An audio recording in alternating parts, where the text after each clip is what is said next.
Welcome to Global Forum, a forum for discussion of global issues from global perspectives. Today we are going to discuss the issue of the American empire, its roadmap, its changing focus, and its changing internal balance of forces. We invited three very distinguished friends. You know them already, so I'm just going to briefly mention their names and their most recent books. To my left is sitting Professor Michael Parenti, whose latest book is the Michael Parenti Reader, came out last year. He is author of numerous books, and most people know him as a voice of critical inquiry into American political affairs. It's called Contrary Notions. The main title is Contrary Notions, the Michael Parenti Reader. Right. The book came out last year. Next to him is Tariq Ali, who's author of 22 books. His latest book is The Dual Pakistan on the Flight Path of American Power. Again, a known person on the international media, truly a global speaker and a global voice right now. And again, we are very delighted to have another friend in company with us, and again, author of a recent book, The War Conspiracy, JFK, 9/11, and the Deep Politics of the War, Professor Peter Dale Scott. I'm very pleased to have every one of you on this table. Thank you for being here. And my main question today is, what is the American agenda for the world hereafter? Well, since 2001, when George Bush was able to somehow attain the presidency, we've had a small group behind him with a very clear agenda. That I'm talking about the Neocons, led obviously by Donald Rumsfeld and Dick Cheney.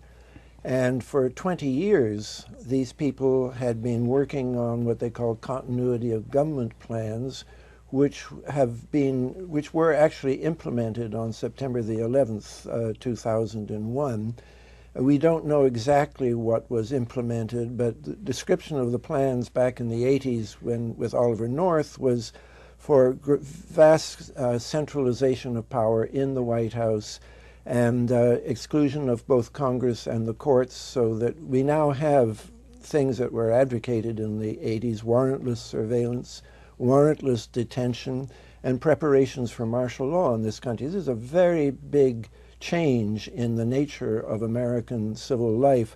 And of course, it's positively Orwellian to call that continuity of government when it's a change of government. But COG is a real fact that we have to deal with in this country now. And they also, that same group that you're talking about, many of them, that was Rumsfeld, Cheney, Abrams, Cohen, Wolfowitz, were centered in a right-wing think tank called Project for a New American Century. And they issued a statement, which, by the way, you can no longer find on the internet. It's been taken It's out. disappeared. Yeah, it's disappeared. But the statement was called Rebuilding America's Defenses, where they very clearly said, we have an unprecedented opportunity to have a global lock on all the world's resources and markets. And that's what they seem to be going for, that now they've reached the final solution. They could isolate, break up, or hamstring the other large powers in the world. Before I bring Tariq Ali on, was it correct understanding of their position, one, that they can have this lock over world resources, secondly, they can indefinitely perpetuate American power and domination, and third, they can try to recreate the whole world in their own image? Will you say that was... And to dominate not only America's opponents, but also their allies. Absolutely. It was sidelining Europe in particular. And just one qualification, they said all of this may be difficult to achieve absent a major disaster, a new Pearl Harbor. Right, because the American public, it doesn't look like they're ready to commit to this grandiose plan. And it's so really that's why September the 11th, 2001 is an important event. Very godsend. Yes. Tariq, what do you... Well, this is true. I agree with colleagues here. But let's just see what's actually happened. They went into Iraq thinking it would be a cakewalk, and it turned out to be a disaster for them. I was deeply shocked. You know, I don't live in this country. I live in London. I come here a lot. But watching the presidential debate, the first presidential debate between Obama and McCain, they were talking about U.S. deaths, the tragedy of over 4,000 U.S. soldiers killed in Iraq. Both of them talked about the families, the vets. And I said, yeah, it's a great pity. These 4,000 lives plus should not have been lost. But I couldn't help thinking about the million Iraqi lives lost. We now know that over 1 million Iraqis have died under their watch. We know that there are 2.5 million Iraqi refugees seeking asylum wherever they can get it. We know that the entire social infrastructure of that country has been destroyed by this war. So when I talk about Iraq or think about Iraq, I think about what's been done to that country. And now a similar situation is developing in Afghanistan. But they're having problems. They know it. Essentially, what the war in Iraq has done is, and the occupation of Iraq has done, is made Iran the regional power in that area. There's no doubt about it. This has been the direct effect of the U.S. occupation. They've made the Iranians very strong. And in addition, if I could say, for something that Iran has sought for many, many years, they now have power over the Shia in southern Iraq, which has been one of their strategic objectives, being handed to them on a plate by the United States. But let's look at one other aspect of it, which is that the United States is militarily very strong, but as we now see, and the whole of America knows it, it is economically rather weak. The economy is weak, and this is bound to affect its foreign policy too. And secondly, what we are seeing is strong regional powers mimicking the United States, saying if you can do it, if you can have preemptive strikes, we can too. That's what the Russians did in Georgia. Repeated the exact mechanism of what the West did in the former Yugoslavia. You gave Kosovo independence, said the Russians. We warned you not to, because we are now giving independence to Abkhazia and South Ossetia. So not having any norms by which the world can live is no longer working. The US thought it could breach all norms because it was the strong power. Now others are saying, if you can do it, we can do it. Tomorrow the Indians will do it. The day after the Chinese will do it. The Brazilians might do it in Latin America, and then where will we be? But the fact that this is happening, I'm sure, is giving US policymakers some thought for pause, saying, hang on a minute, what is going on? And I'd just like to add to that, that once America had put its 1,000 troops or more into Georgia, it was the end of the sort of entente between Russia and America of zones of influence. And now the Russians have just conducted joint war games with Venezuela in the Caribbean. This would have been unthinkable in the old days, but the whole Bush idea was treaties are something that gets in the way, international law, international tribunals. We don't want to have anything to do with that. But they are suffering. They are suffering because, in fact, American stability and American security has been based on a world order which is essentially being torn up by these neocons. Well, but let's go to Iraq one more time and look at what happened in Iraq. The idea was, we'll overthrow the regime, we'll bring down the state, we will reorganize the state, the region, and even the religion. That was the whole hope. Regime change, region change, and then some extremists want to go and change the religion even. That's why Time magazine in 2003 had a cover story said, should Christians convert Muslims? That was the cover story in the Time magazine. And they showed 10,000 missionaries that had gone to Iraq. One wonders who gave them the visas to go to Iraq at that time. But coming back to issue at hand, let's talk about the non-state actors that have come out of this exercise. There's a new phenomena of non-state actors, because the assumption was you demolish the state, the job is done, then you can rebuild it. But something popped out of that was non-state actor. And we have seen non-state actors not only in Iraq now, but many, many other places. How do we contemplate the role of non-state actors in the future of the Middle East and beyond? Could I just back up a little bit about the ministers, missionaries? Missionaries. You know, of course, I don't have to tell you that missionaries have often been the handmaidens of imperialism for a few hundred years in different places. They come in and they put on their cell and sell their particular god, and that god fits in with the colonizing power. So absolutely. Act 2 that was started as Act 1, in the sense that people were not ready for that.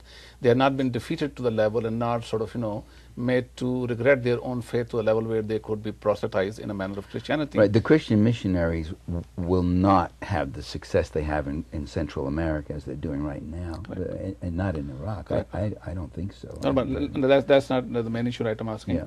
I'm asking the role of the non-state actor. What's the role of the non-state I actor? would like to respond to that question by pointing to this fundamental paradox of the extreme right in this country, the neocons.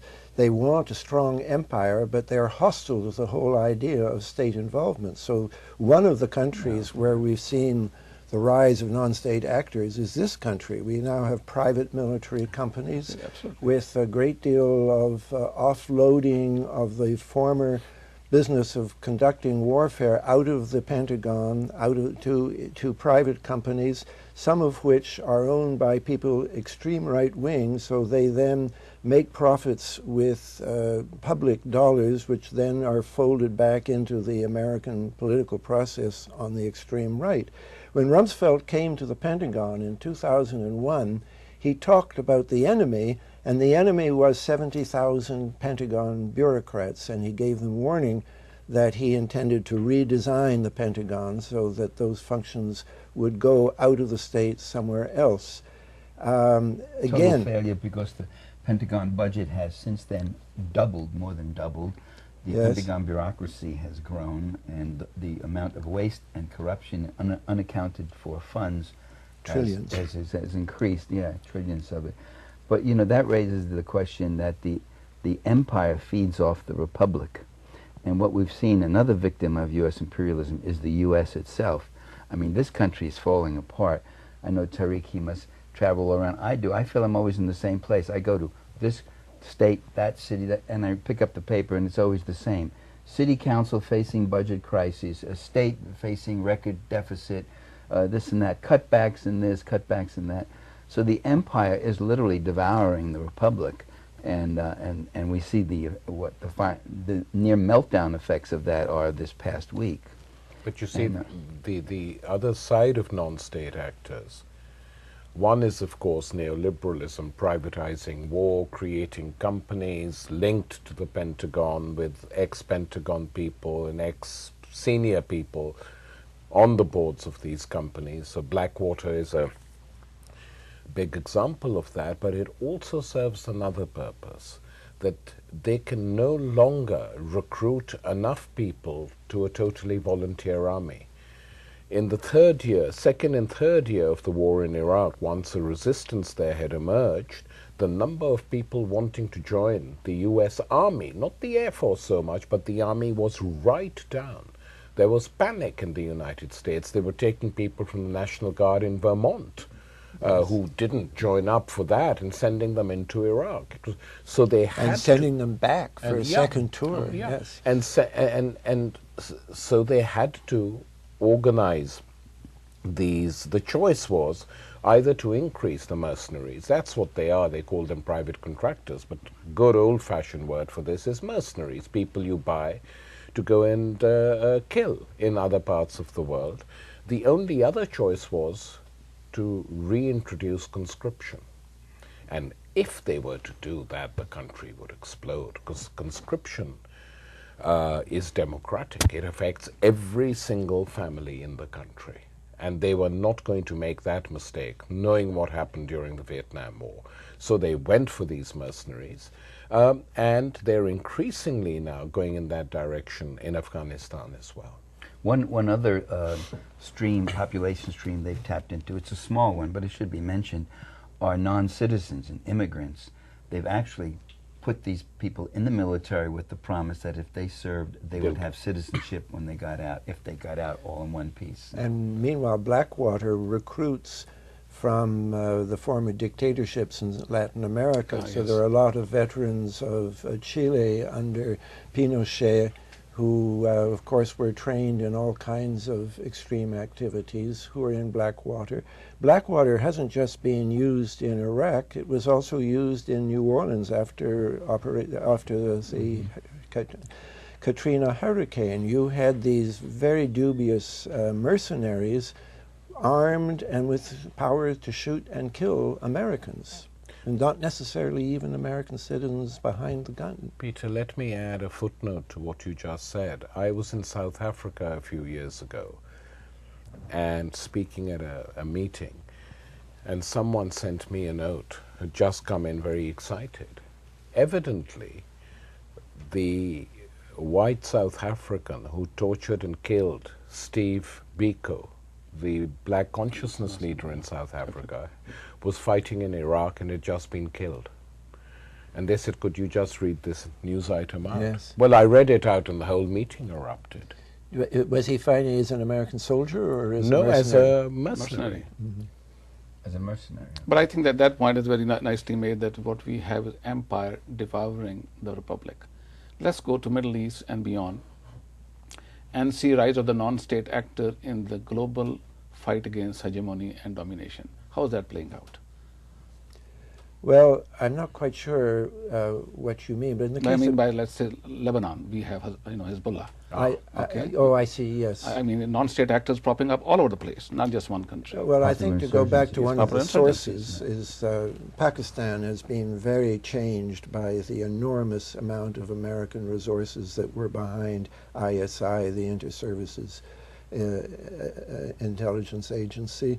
And they in turn had their own agenda, which was not always the agenda of civilian leaders in Pakistan, and they have put money into the training of people to fight in Kashmir and India.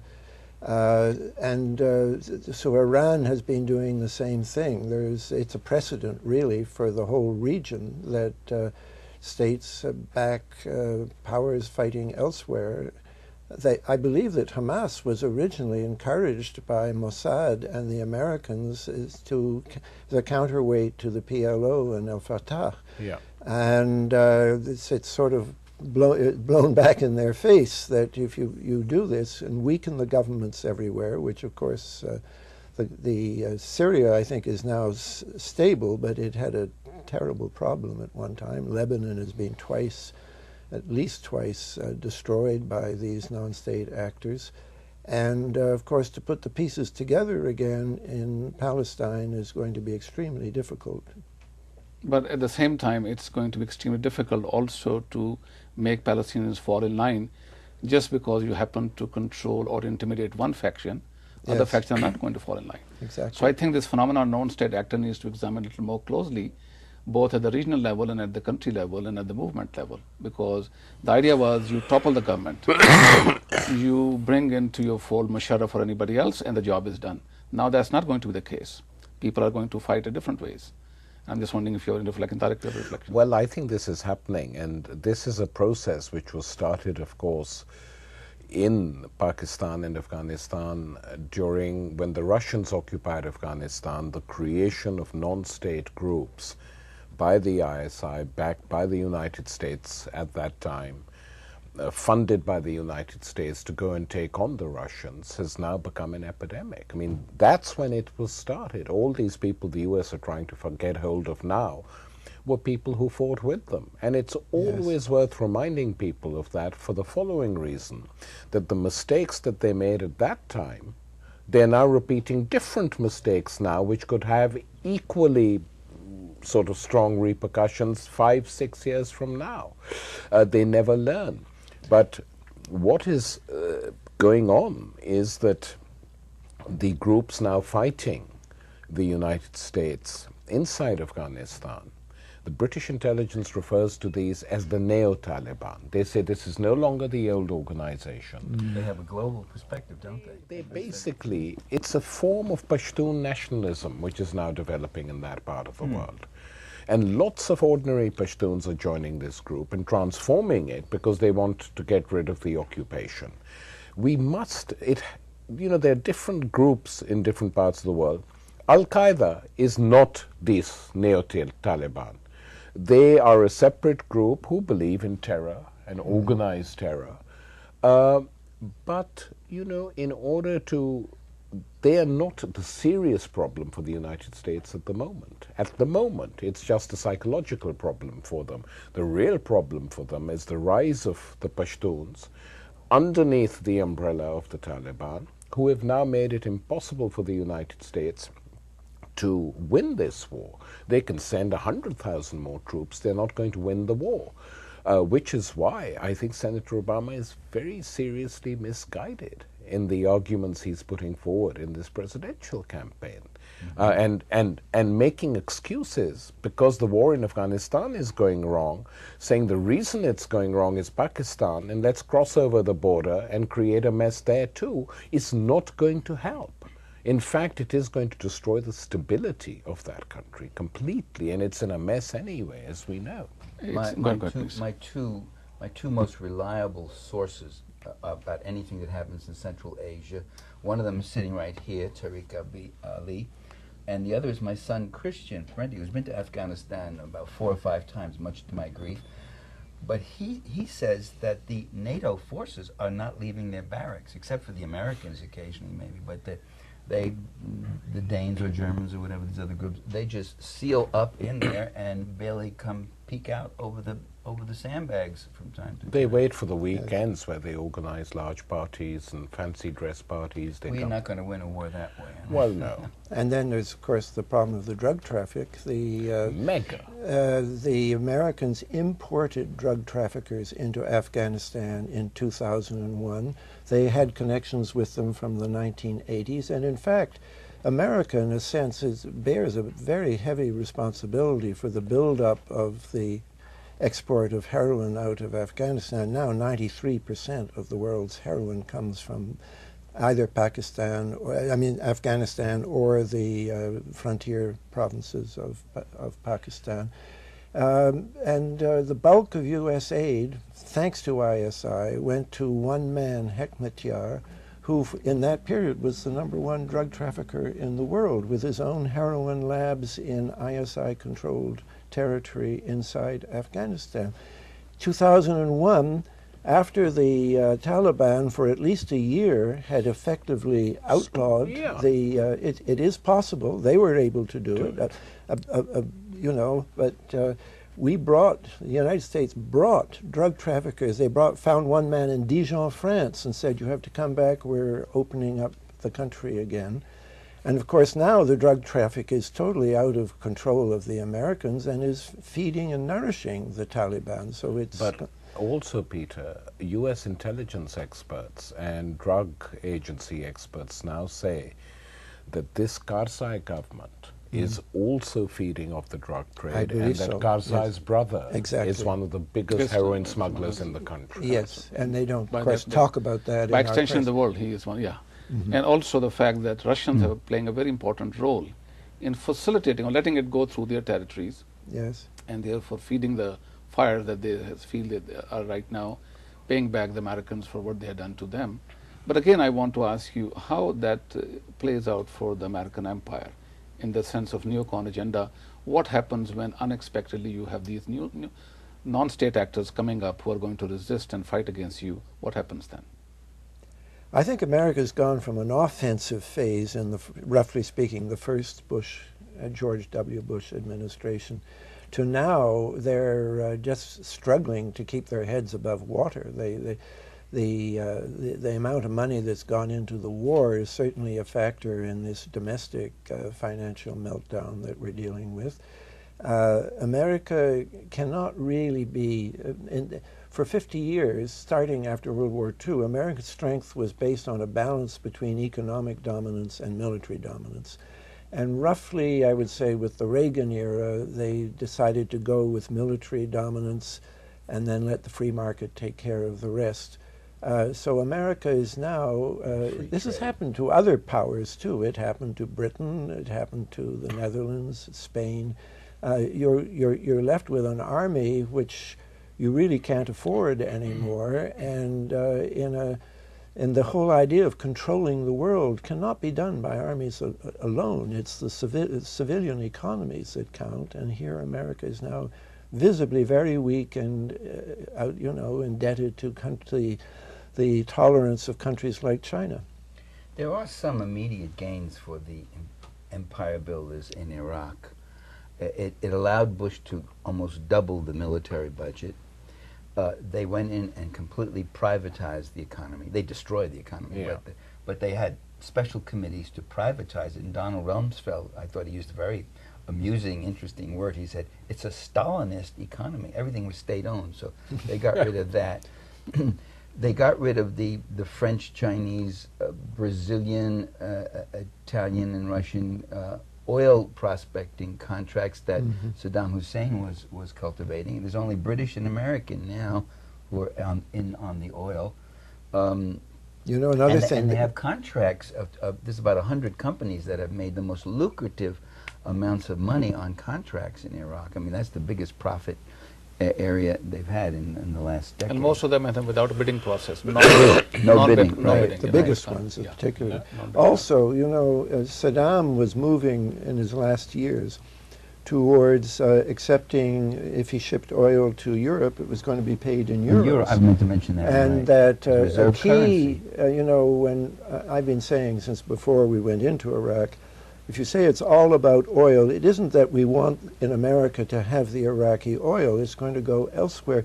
America wants to have control of the global oil market and to maintain something that was worked out with OPEC and Saudi Arabia, that all OPEC oil would be paid for in dollars.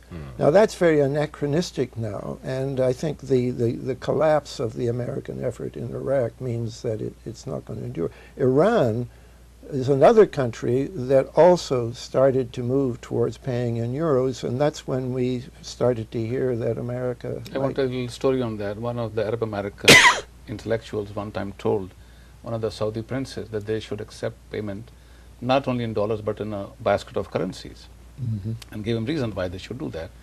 And the prince seemed to be quite impressed with that. And then he met him after a few months. He says, what came of that idea I gave you a few months ago? He said, I discussed with the American ambassador. He didn't like it. So that much for that idea. But really, coming back to the issue that we have now, yes, the oil, hold on oil is strong. And as the big new Brzezinski in his book Game Plan had said, the only leverage you have left over Europe is control of oil. If we lose that control, we lose Europe, and they'll go in different ways, different directions. But at the same time, the prospects for increasing insurgency all over the Muslim world are increasing, not decreasing. How do you think neocons take that into account, given that they have the hold, but hold seems to be tenuous? So how are they going to make it more permanent, given that more they hold on to it, the more insurgencies they produce? One of the things about the neocons is that they felt that it wasn't important to know very much about a country. If you had a powerful agenda, you impose it, then everything will work out. For example, Wolfowitz said, you won't have a Shia-Sunni problem in Iraq. They will all be grateful to have the Americans impose a secular government. I don't think the neocons have much depth in the area of how to relate to the Muslim world. And this is a very good reason why we should get rid of them as quickly as possible, because over and over, you know, between the State Department and the Defense Department, I usually don't care much for either of them, but certainly what the State Department has been working for is closer to what I would want to see than the Pentagon. The neocon agenda was to create a new State Department inside the Pentagon, or when Rumsfeld left, out in Vice President Cheney's office, and to simply bypass the State Department. It's going to be very, very bad for the whole world until you eliminate the residues of that kind of alternative government that was coming out of Cheney and But Rumsfeld. did you see any possibility of that in yesterday's presidential debate, that any of that is going to No, let there's it narrow parameters. It's very given the compulsions of the empire and the new empire regulators, who are like one of whom is going to be the next president, what possibilities do we see? Well, I mean, this is the tragedy of the United States. As Michael was saying, that the Constitution has been violated, the Republic is under attack, the diversity that used to exist in this country, I mean, I remember it well. You know, when there was a foreign policy disaster like Vietnam, Senator Fulbright, at the Foreign Relations Committee at the Senate, called them in and held them to account. What the hell is going on? What are you doing? That's all gone. I mean, most of the Democrats voted for this neocon war. We shouldn't forget that. There was a consensus on this war between the two wings of the U.S. establishment. Obama did oppose it, it's true, but he was a rookie. By and large, the Democratic Party leadership went along for it. Clinton came and told the Labour Party conference in Britain, you've got to back Blair. So it's not simply, the neocons aren't the only problem. One of the problems we confront is that there is no serious debate on foreign policy within the mainstream establishment. Take Palestine. This, everyone knows, is a serious issue. And especially after 9/11, you would have thought it would be discussed. But the offensive of AIPAC and the Israeli embassy has meant that in the United States there has been no clear-cut debate on the future of that region and the future of the Palestinians as a people and Israel's own future. This should be being discussed by politicians instead of scaremongering. Israel is going to be wiped out. No one can wipe out Israel. It's got nuclear weapons. The only region, the only country in that region which has. So it's these absences and vacuums in American politics that are very disturbing, that everything's been narrowed down and democracy itself has increasingly become a shell in which people function. I mean, Obama had the opportunity to go on the offensive, but he was very careful, very cautious, and on the question of Pakistan, Afghanistan, even more aggressive than McCain, which was slightly shocking. It's almost as if he was trying to say, okay, I'm against the war in Iraq, we should have an exit strategy in Iraq, but I'm tough on Afghanistan. A good war, yes. I'm tough on Afghanistan, and go in there and send the troops from Iraq into Afghanistan. And then where will you send them from Afghanistan? And that might be quite acceptable to neocon for the following reason. The reason being that the destruction that was meant for Iraq is already done.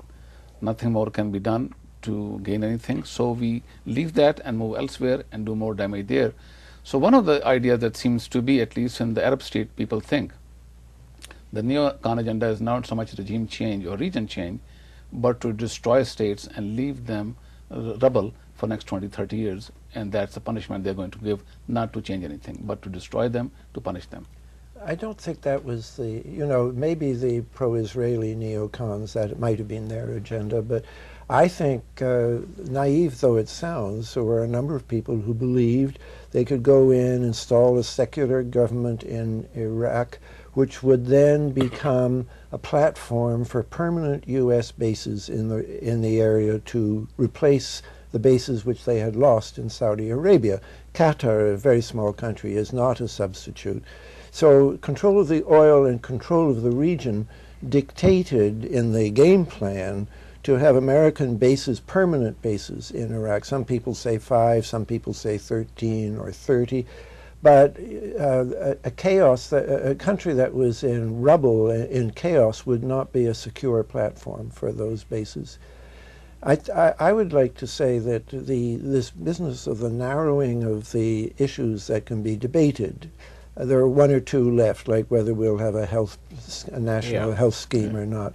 The underlying that is being the growth, really the takeover of what Eisenhower called the military-industrial complex, that the American economy now has been so militarized that it gives to both parties, and the result is what Gore Vidal aptly said, is one party with 2 right wings. One property party with 2 right wings, yes, Yes. absolutely.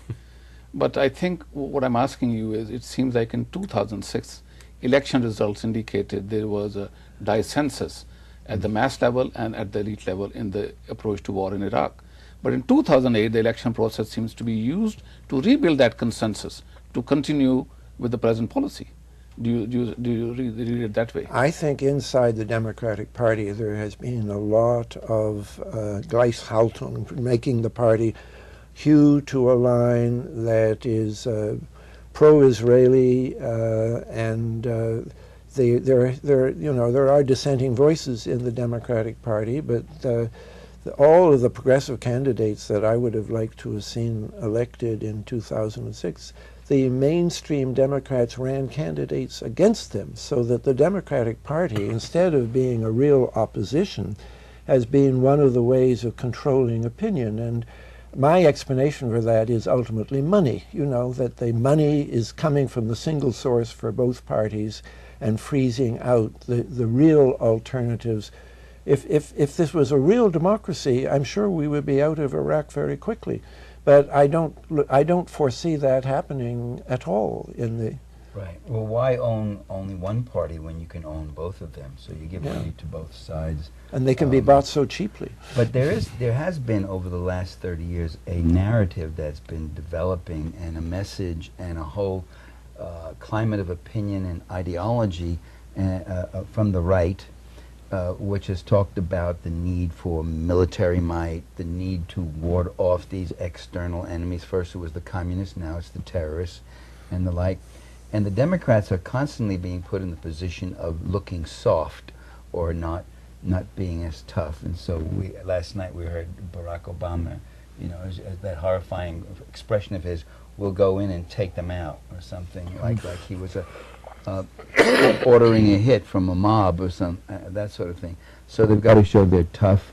They live in constant fear that they are not, you know, that they're that the people are not going to have faith in their ability to lead in the world. And actually, I think the rank-and-file Democrats are way ahead of their leadership. They don't want that kind of thing. When Democratic speakers at the Democratic National Convention got up and talked about getting our place back, and so that we can resume our role as world leaders, there was absolute silence. That wasn't an applause line. These people don't want America to have to be the world leader, and there's no dialogue about those assumptions. Why do we have to be the world leader? What does that mean to be a world leader? What about taking care of things here at home and the like? It's very hard to get that dialogue going. And here the media are a problem, that the media is so much more concentrated now than they were just even 20 years ago. Yeah. And so it's absolutely outrageous. I mean, thank God we have the internet, and there's a kind of clarity. I mean, of course, there's all kinds of junk on the internet, but if you search on the internet, you can find an area of decent debate and weighing of ideas. But there's a total disconnect between the rationality of the internet and the ideological monopoly of the, we call them the MSM now. All of the mainstream media together have become a single phenomenon. You can't expect any serious discussion from any of them. But given that there may be an economic meltdown in this country, will it be simply because of the media that they lead to able to keep people down, or there's more complex explanations that need to be explored? Well, I think that, you know, the fact is that the imposition of the Washington Consensus, the neoliberal economic system, policed by the top financial institutions, the World Bank, the IMF, the WTO, and behind the scenes the US Treasury Department, tried to remold the world in the image of the United States. In Latin America, which was the first area where these experiments were launched, it's imploded. The US has never been more isolated in South America than it is today. And not only from the radical regimes of Chavez, Morales, Correa, and Lugo in now Paraguay, where Bolivarian has been elected, but also Lula in Brazil and Bachelet in Chile, who don't agree with Chavez on everything, but will not allow themselves to be used by the US against Bolivia or Venezuela. That's extremely important. And that is an area where the US is now out of control, with the exception of Colombia, which is their only total in that region. Which they sustain by horrible bloodbaths. Exactly. And executions and death squads. Still to this day they're doing that. And so the financial crisis in the United States and what has happened with the bubble bursting is now being discussed all over the world. That what they've imposed on us is blown up. The German government minister said, well, this is what they were pressuring us to do. Thank God we didn't. I mean, the Germans didn't go all the way. The British did, and there too now lots of trade unions are rising. Well, what's happened here because of that? Agha Saeed, to answer your question, the powers of trade unions, were virtually disappeared. The American working class, with the deindustrialization, did not remain a force which it could have been.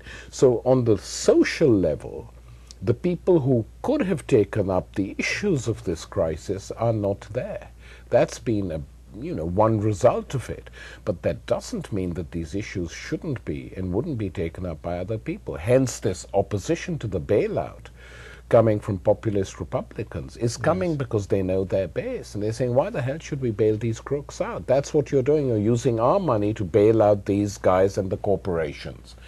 And this is why a more social democratic plan on the model of the New Deal would go down much better. That's what the Democrats should be arguing for. We're going to give you a New Deal here and in the world. Well, Michael, do you think that will be an issue in the next election? I doubt it. I doubt it. Next election meaning 2008 or 2012? I mean, in November of this year. Yeah. You know, this social democratic, which Tariq mentions, it's a very intriguing term.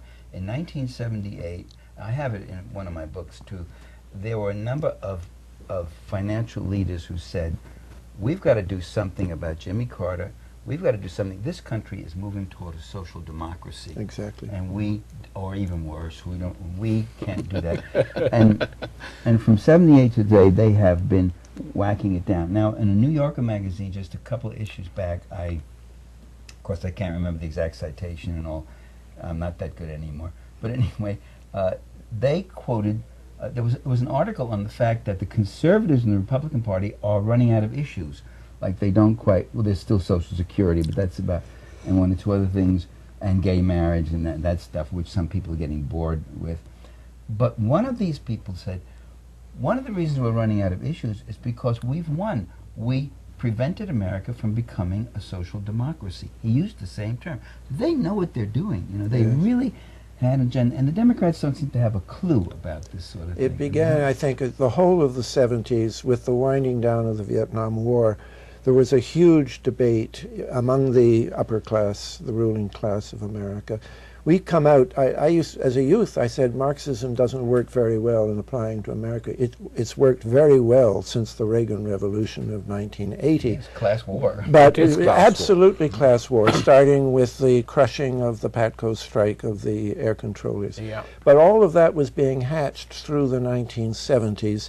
The first recognition with this essential failure in Vietnam that America was going to have to rethink its role in the world, and there was a debate between what my friend Michael Clare called the Prussians and the traders, the people who said America has traditionally been an economically dominant power and should continue to do that, versus the people who said, no, we need to have military superiority in order to maintain our role in the world. And the military people were probably a minority in the ruling class, but they had much more money from these big corporations like Hewlett-Packard, whose future really depended on the big defense budget. But let's project it a little further, maybe 20 years from today.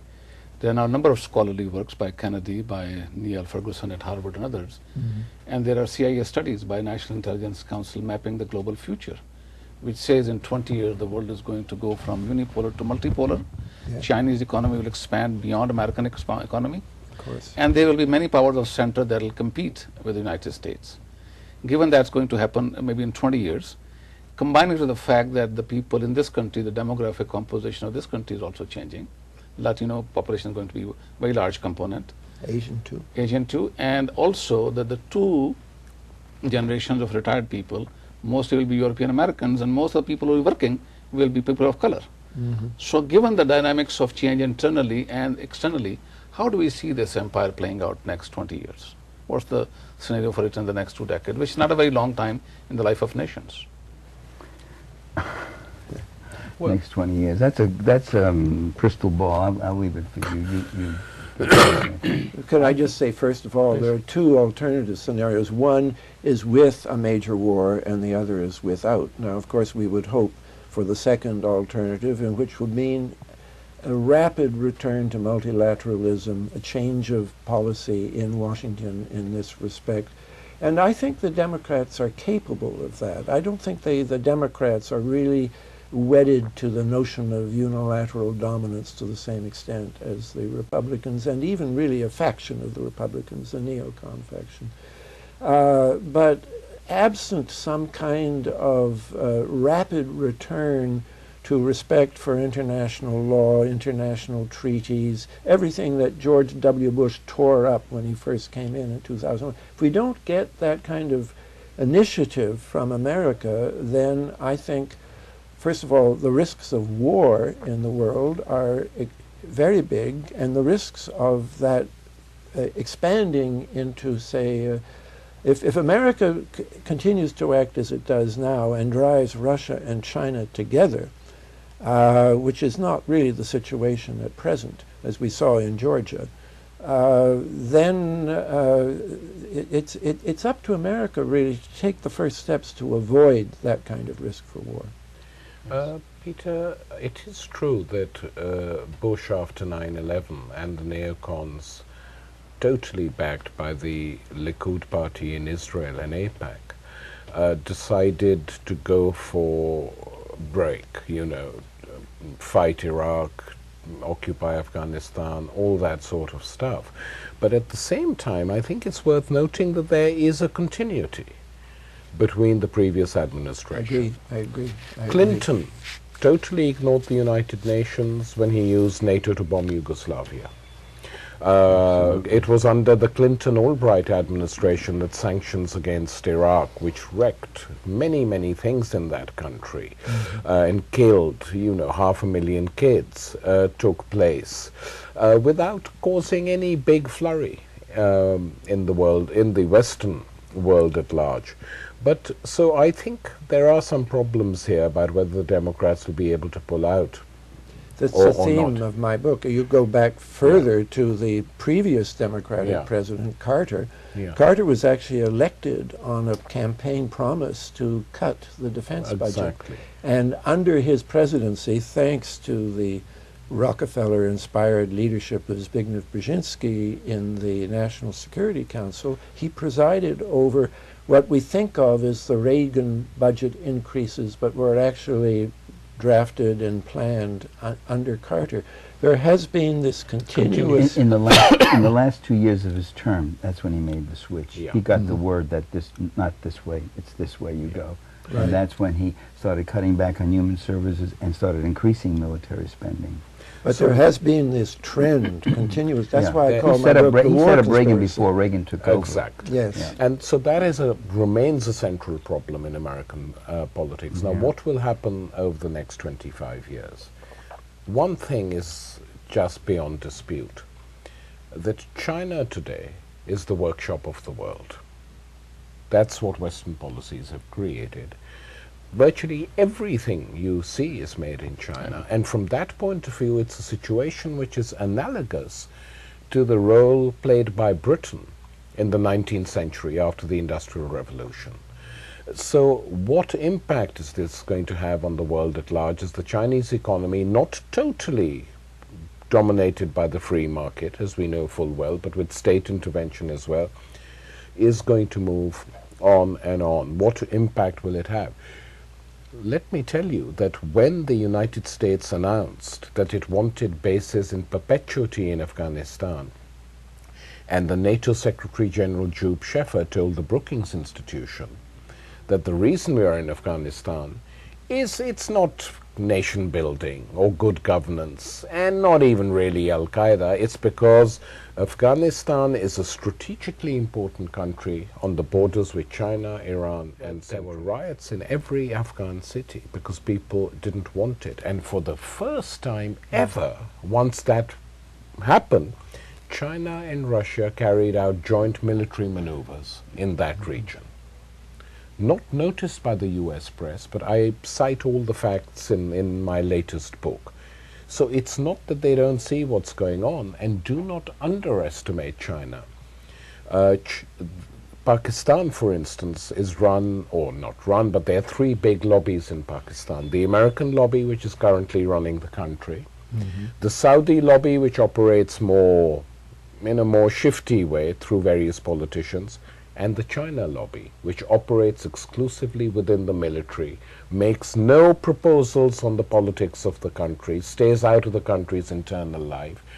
And the Chinese have made it very clear to the Pakistani military, we are not going to tolerate permanent US bases on our border, like the Russians did when they started putting missiles in, threatening to put missiles in Poland, Czechoslovakia. Hasn't happened yet. Yeah, it hasn't happened yet. So I think the US and its allies are going to find the going difficult if they carry on in this way, trying to remake the world in their own image when their own world is collapsing. That's the key thing. So it's the crash, the economic crash, combined with the crises in Afghanistan and Iraq, is going to make this a model which no one wants to even look at seriously, including within the European countries. Let me ask the very last question.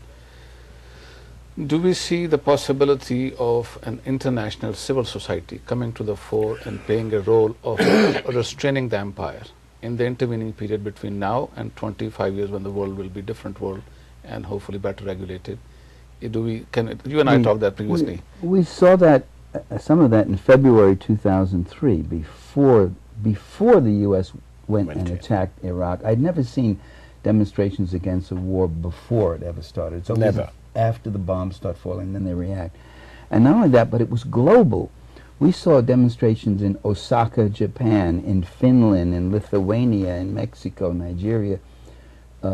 These are countries that don't have a really close cultural or historical link to Iraq at all. But they were saying, they were serving notice saying, you can't be the rulers of the planet. You can't decide who shall live and who shall die, which country you can attack with impunity and which one you can't. And so they demonstrated out of Iraq, out of regard for Iraq, but also out of regard for themselves. And even among the American people, when they're not sufficiently frightened and reality seeps in a little bit, there really is a reluctance to pursue these far-off wars. You've got to keep frightening them and saying the terrorists going to get you, going to get your mama, going to, they're right under your bed. But they really, many of them are concerned about health care and housing and this whole meltdown that's now taking place.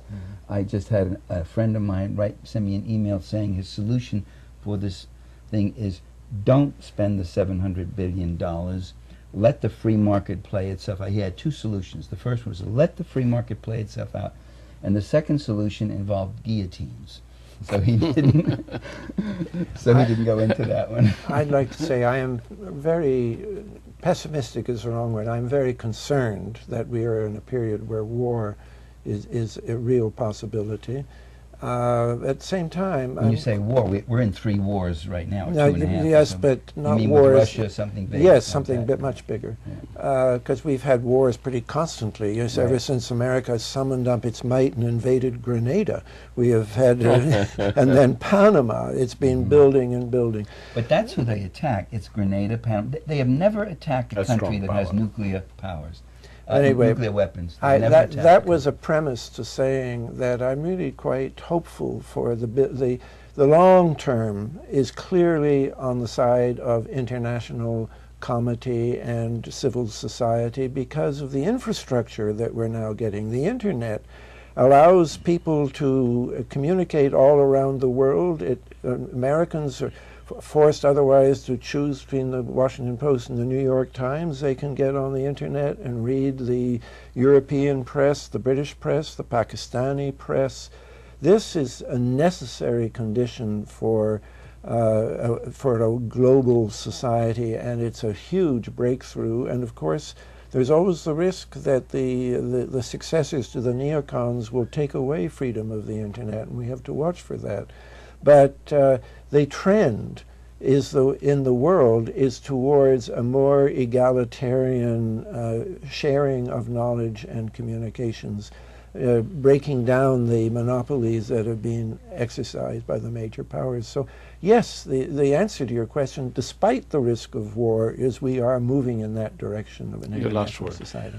Well, I hope that international civil society gets its act together because, as has been said, They came out to stop the Iraq war, but when they failed, they went back in again. And that was very demoralizing, the fact that they'd failed. And most people who came out had never participated in any political act before. They were huge, these demonstrations, and they had an impact.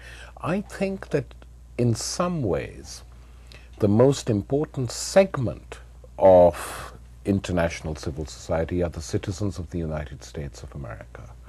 I don't want to exaggerate this, but I think in the future does depend on how they develop. And so one has to fight for civil liberties in the United States so people are allowed to express their opinions. We are seeing, as you mentioned earlier, a transformation of this society in terms of who lives here. Their composition, their color, their religions. It's no longer a single society.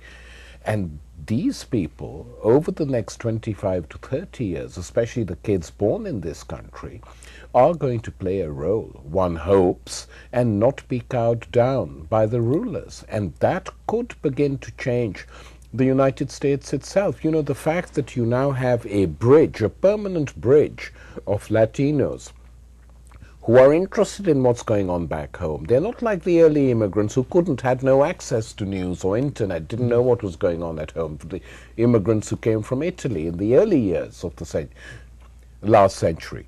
These people coming here have links with Mexico, with Venezuela, with Central America.